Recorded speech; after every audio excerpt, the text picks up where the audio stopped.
నమస్తే, మీ పేరు? నా పేరు వీరాచారి. ఏం చేస్తుంటారు? రంగులు మేస్తుందండి. ఇప్పుడు మీరు న్యూస్ చూసే ఉంటారు. బేసికల్గా డిఎస్పీ ఎస్పీలకు సంబంధించిన బదిలీలు రాత్రికి రాత్రి జరగడం అనేది జరిగింది. దాని మీద మీ అభిప్రాయం ఏంటి? అది మరీ కుట్రండి.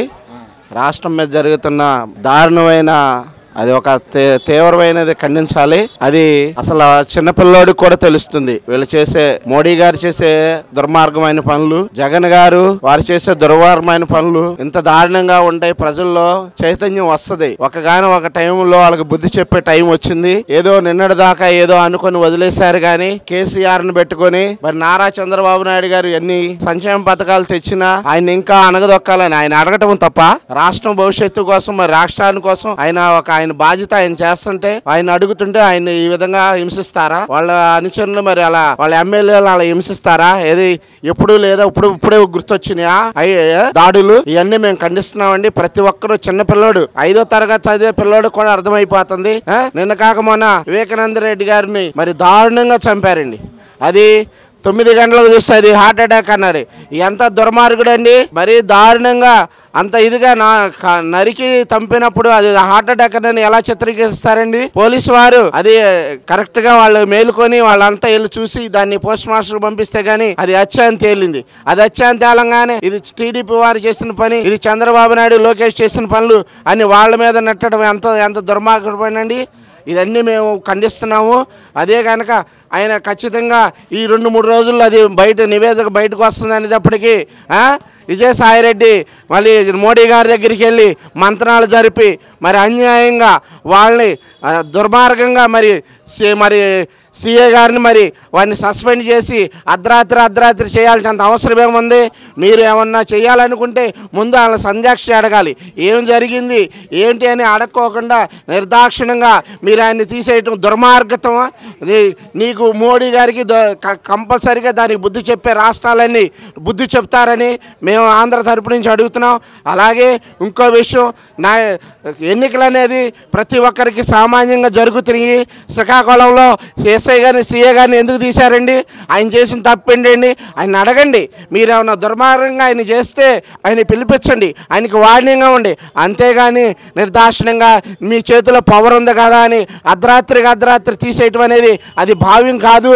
మీరు రేపు ఏమైనా జరిగినా అల్లర్లు జరిగినా అది రాష్ట్రానికి ఏమాత్రం ఇది జరిగినా సెంట్రల్కి జరుగుద్దండి.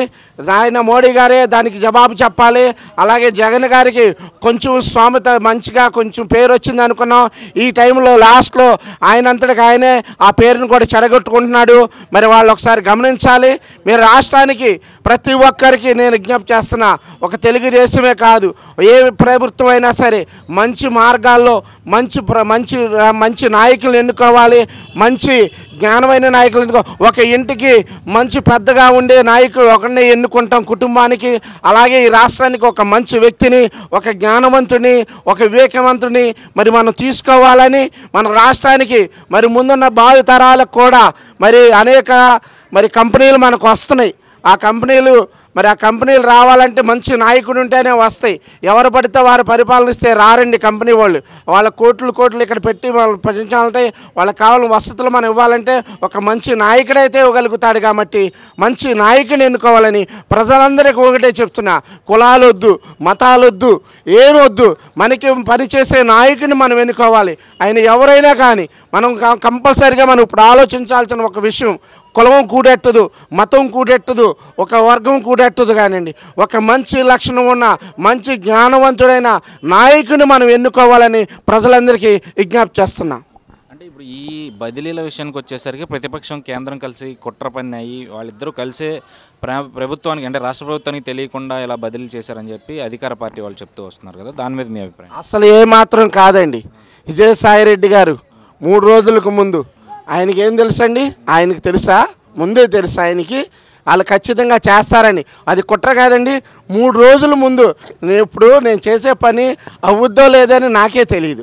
అలాంటిది ఖచ్చితంగా మీరు కుట్ర కాకపోతే మేము ఇవాళ మేము ఇచ్చాం, రేపు వాళ్ళు చూస్తారు, ఎల్లుండు వెంటనే వాళ్ళని సస్పెండ్ చేస్తారని విజయసాయిరెడ్డి గారికి ఎలా తెలుసండి? గూడుపుటాని కాకపోతే వాళ్ళకి హొమ్మక్కయ్యి ఖచ్చితంగా విజయసాయిరెడ్డి గారు చేసిన పనులకి మోడీ గారు తల ఒగ్గి వారి ఖచ్చితంగా ఏక సమక్షంగా టీడీపీ వారు అనేక సార్లు మరి కంప్లైంట్లు పెట్టారు. వాటి మీద చర్య ఎందుకు తీసుకోలేదు?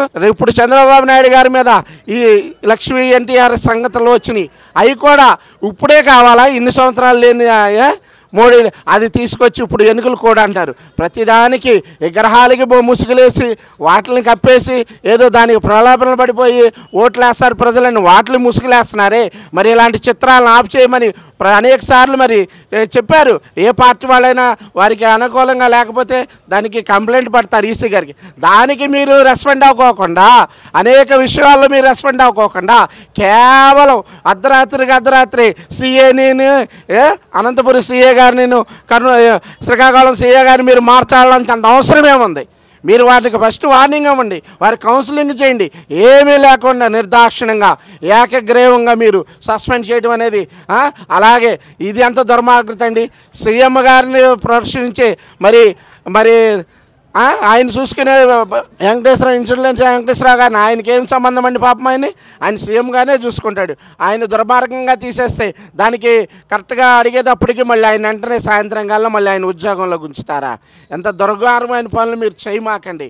మోడీ గారు, మీరు మరొకసారి మీకు చెప్తున్నాం, ఈ రాష్ట్రం పట్ల మీకు పట్ల మేము గొప్పగా ఊహించాం, కానీ మీరు చేసుకుని ఇలాంటి దుర్మార్గమైన పనులు మీరు చేస్తే మా రాష్ట్రానికి మీరు అభివృద్ధి చేయకపోయినా పర్వాలా, ఇలాంటి దుర్మార్గమైన పనుల మట్టికి మీరు చేయమాకండి దయచేసి.